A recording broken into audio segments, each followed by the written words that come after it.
Lee, let's start with you, though, first on this, because this has become a growing problem, right, where there's these threats of these blackouts, and so companies themselves, some of the companies have to get in and have to buy these tickets up en masse.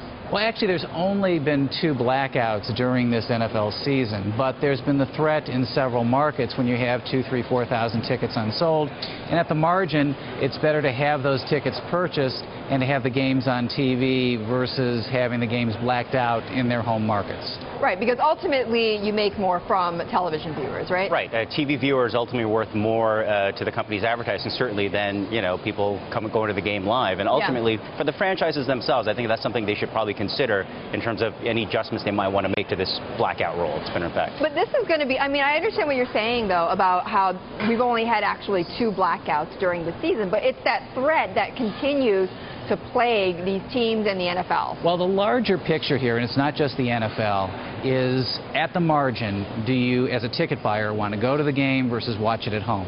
And most want to go at home, be at home. Look, as media executives, we've done a great job in terms of putting on all the games in HD, in stereo sound. The issue going forward is, at the margin, do ticket buyers want the atmosphere of being there at the game? And so it's every franchise, not just NFL, is trying to increase Wi-Fi, trying to increase exclusive camera angles, food, all the things that make the game experience as enticing or more enticing than watching it at home. Well, Peter, I know the FCC and Congress has been wrestling with this. What would it do if they actually got rid of this blackout rule? Well, there's certainly a lot of politicians be happy. We had complaints on Friday, of course. Sherrod Brown from Ohio, there was a threat that perhaps the Cincinnati Bengals game would not be aired in the local market there in Cincinnati. He raised a fuss with the NFL, sent a letter to them, also to the FCC, complaining about this policy. You've got Senators Richard Blumenthal and John McCain, who have already introduced legislation to do away with this blackout rule altogether. They say it's unfair to those viewers, particularly viewers in places where they're publicly financed stadiums. They make the argument this is outdated, Betty, and that this was 40-year-old policy that before all these teams would make money off the revenue, the ticket revenue. That's no longer the case, as we just heard. They make a lot more money off the TV deals. And so Washington is moving in that direction. The FCC is moving in that direction. But the NFL's got a lot of clout, a lot of power, and is fighting this, and right now would not bet against the NFL. Ultimately, is this unfair? I don't think it's unfair. I think ultimately there's been very few of these blackouts. Ultimately, you've got the best of all possible worlds. You've got fans who are filling up these stadiums. Grantedly, you've got these last-minute deadlines, but in turn that's pushing them to purchase tickets. And in turn, you've got everybody at home watching the games. Like I said, there used to be dozens of these blackouts years ago. There's only 2 or so this year.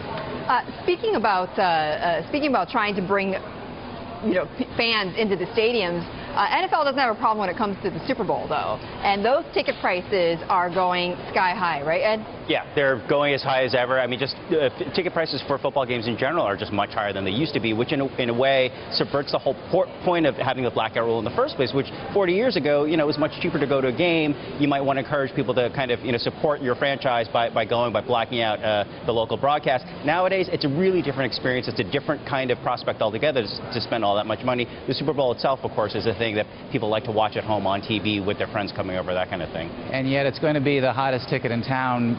Perfect storm, barring a storm, is you've got the Super Bowl in the nation's largest market with millions of fans potentially, plus hundreds of firms and corporate headquarters and Wall Street firms all eager to see the game in person. Can you imagine? Cold weather. Right, plus the cold weather. But not only are fans paying the top dollar, though, again, we're seeing records hit with ad rates, though. Ad rates are high as ever. It's like $4 million about for a 30-second spot, which is about $300,000 more than it was last year on average.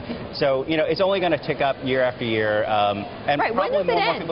Does it ever slow down? 20 years ago, those conversations were being held. Does it end? And yet it still keeps on going up. The reality is that other forms of entertainment, particularly on TV, aren't compelling the same sort of ratings. Very few categories get people to sit in front of their sets for 3-4 hours at a crack.